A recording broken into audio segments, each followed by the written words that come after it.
युद्ध भूमि में लंकेश रावण ने न जाने कितने भयानक रूप धारण किए। उसकी असीम शक्ति देखकर श्री राम के सैनिकों में खलबली मच गई। रावण अकेला ही श्री राम के असंख्य सैनिकों पर भारी पड़ रहा था। और तब आशंकाग्रस्त सुग्रीव श्री राम और लक्ष्मण के पास पहुंचे।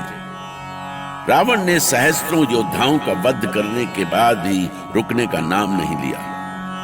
अब उसका लक्ष्य बस श्री राम और उनके अनुज लक्ष्मण थे। पर श्री राम के भीतर अभी भी क्रोध नहीं था। वो तो बस रावण को उसके कर्मों का दंड देना चाहते थे।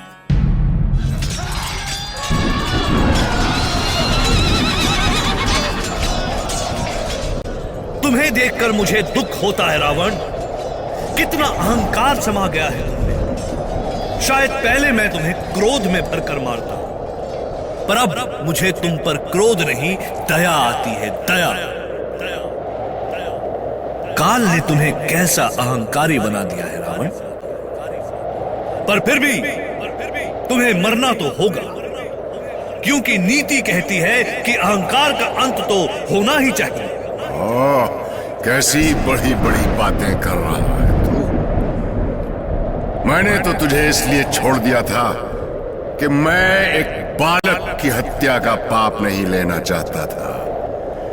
नहीं तो जब मैं सीता को उठाकर लाया था तब क्या तेरा वध नहीं कर सकता था। पर अब मैं जान गया हूं कि तू बालक नहीं रहा, बड़ा हो गया है। और तुझे मृत्यु देने में मुझे कोई दोष नहीं लगेगा। इसलिए राम, मेरे चंद्रहास के प्रहार से तड़पते अपने पूर्वज अनारण्य की मृत्यु को याद कर, जो स्वर्ग लोक में तेरी प्रतीक्षा कर रहा है। वे मुझसे पहले तेरी प्रतीक्षा कर रहे हैं दशानन। तू याद कर उनकी मृत्यु को, कि मरने से पहले उन्होंने क्या कहा था। तुझे स्वर्ग भेजने का कार्य उन्होंने मुझ पर छोड़ा था रावण। तुझे मृत्यु देकर अपने परम पितामह के शाप फलित करने के लिए ही राम का जन्म हुआ है। इसलिए उठा अपना खड़ग और अपनी मृत्यु का सामना कर रावण। मुझे आज्ञा दे भैया, मैं अभी इसका अंत कर दूंगा।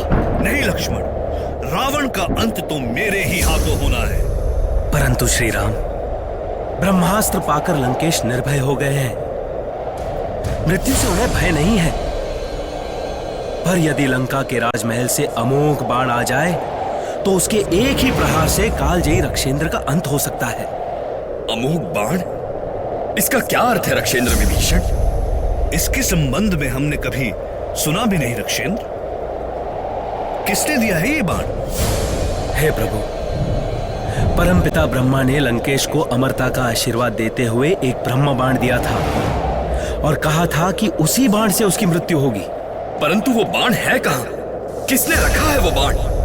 ये तो मैं भी नहीं बता सकता सौमित्र, किंतु उस समय वो बाण लंकेश ने महारानी मंदोदरी को दिया था। पता नहीं उन्होंने उसे कहां छिपा रखा है। अर्थात जब तक वो बाण नहीं मिलेगा तब तक हम लंकेश रावण पर विजय नहीं पा सकते। जय श्री राम। प्रभु मुझे आज्ञा दे, मैं अभी उस बाण का पता लगाने के लिए लंका राजमहल में जाता हूं। परंतु हनुमान, लंका के राजमहल में तुम्हें कौन नहीं पहचानता? मैं इस रूप में वहां नहीं जाऊंगा प्रभु। मैं आपको वचन देता हूं कि मैं ये कार्य सिद्ध करके ही लौटूंगा। हनुमान का प्रयास कभी व्यर्थ नहीं हुआ है भैया। आप इन्हें अनुमति दें।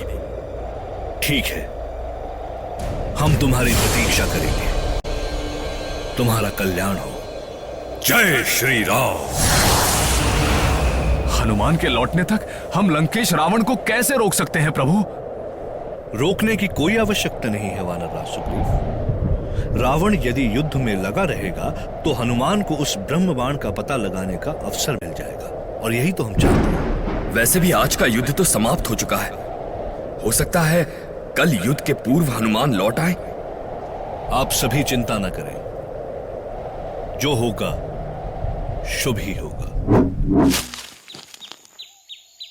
जय श्री राम। लंका के राजमहल में तो पहुंच गया, पर मैं महल के भीतर कैसे जाऊं? चारों ओर इन नीच राक्षस सैनिकों का पहरा है। कुछ करना तो होगा।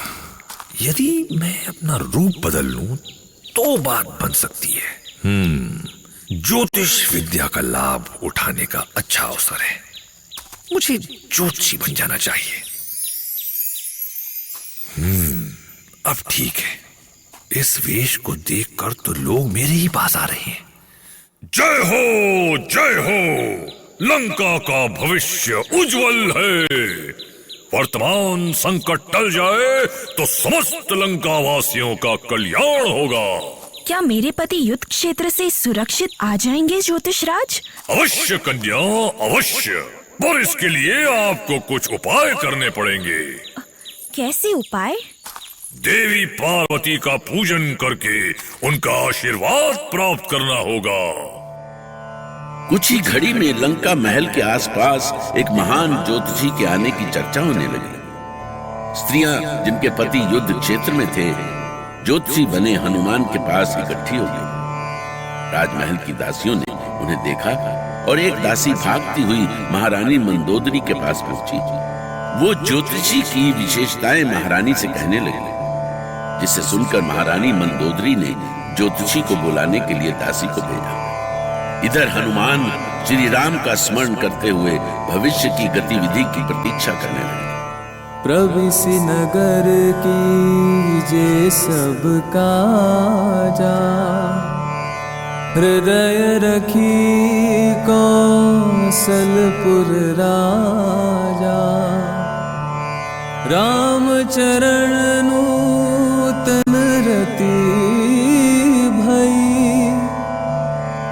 माया जानित विपत्ति सब गई। ज्योतिषी महाराज को अनुचरी का सादर प्रणाम। जय जय शिव शंकर, जय जय शिव शंकर। कहो, क्या चाहती हो अनुचरी? तुम्हारा भविष्य उज्जवल है। महाराज, मैं अपने भविष्य के बारे में नहीं, महारानी मंदोदरी के भविष्य के बारे में कुछ कहना चाहती हूँ। क्या कहना चाहती हो अपनी महारानी के संबंध में? उन्होंने आपको याद किया है। वो आपसे कुछ पूछना चाहती हैं। अलख निरंजन, हर हर बम बम, हर हर बम बम। क्या उन्हें अपना भविष्य जानना है? ये तो वही बता सकती हैं आचार्य। कृपा करके आप चले, उनका राजमहल पास ही है। लंका में भ्रमण करने आया हूँ तो महारानी के आदेश का उल्लंघन कैसे कर सकता हूँ? चलो।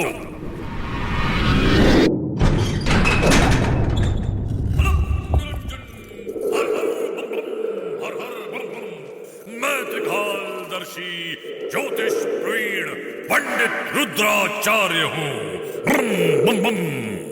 प्रणाम महाराज, आपके दर्शन पाकर मैं धन्य हुई।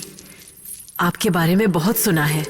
मैं एक साधारण ज्योतिषाचार्य हूँ महारानी। कहिए, आपकी क्या सेवा कर सकता हूँ? मेरे मन में बहुत बड़ी आशंका है आचार्य। पता नहीं ईश्वर की क्या इच्छा है। ईश्वर सदैव मंगल ही करता है देवी। यदि हम स्वयं को ईश्वर पर छोड़ दें तो वो कभी हमारा अहित नहीं करेगा। पर हमारी स्थिति विचित्र है आचार्य। मेरे पति लंकेश स्वयं को ही ईश्वर मानते हैं। वो अपने निर्णय को ही सर्वोपरि मानते हैं। हम उनका जन्मांग देखना चाहते हैं। अवश्य, ये है उनका जन्मांग।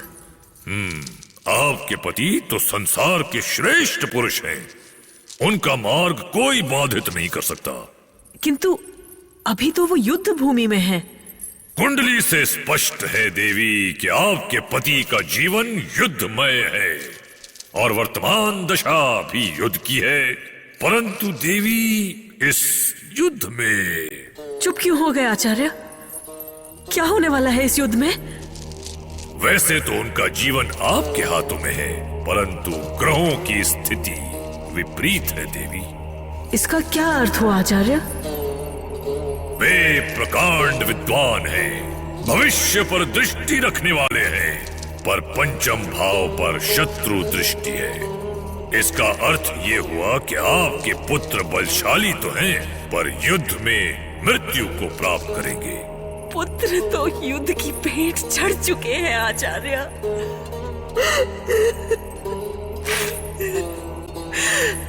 मेरे महाबली देवर कुंभकर्ण भी नहीं रहे।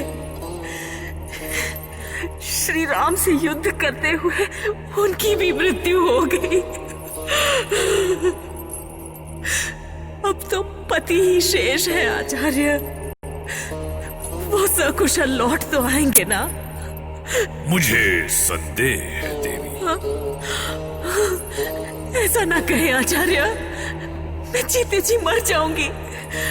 मैं वही कह रहा हूँ जो आपके पति की कुंडली कह रही है, पर जैसा मैंने कहा उनका जीवन आपके हाथ में है। सत्य कह रहे हैं आप। पति का जीवन मेरे हाथों में है।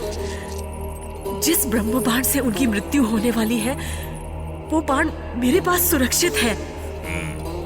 ऐसा भी तो हो सकता है देवी कि वो बाण किसी के हाथ लग जाए। पर मैंने उसे सुरक्षित स्थान पे रखा है। क्या वहां भी कोई पहुंच सकता है? पहुंच सकता है देवी, अवश्य पहुंच सकता है। नहीं, ऐसा नहीं हो सकता। ऐसा कदापि नहीं हो सकता। कुंडली कभी झूठ नहीं कहती देवी। हर हर बम बम, हर हर बम बम। तो अब आप ही अपने ज्योतिष ज्ञान से बताइए आचार्य कि मैं उस बाण को कहाँ रखूं? अभी मैंने उसे महल के पूर्वी भाग के चौथे स्तंभ में रखा है। हर हर बम बम, हर हर बम बम। कहाँ है वो स्तंभ? अपने पति लंकेश रावण के प्राणों की रक्षा के लिए मंदोदरी ने ज्योतिषी बने हनुमान से प्रार्थना की। वो उन्हें महल के उस भाग में ले गईं जहां वो ब्रह्म बाण रखा हुआ था, और हनुमान का लक्ष्य पूरा हुआ।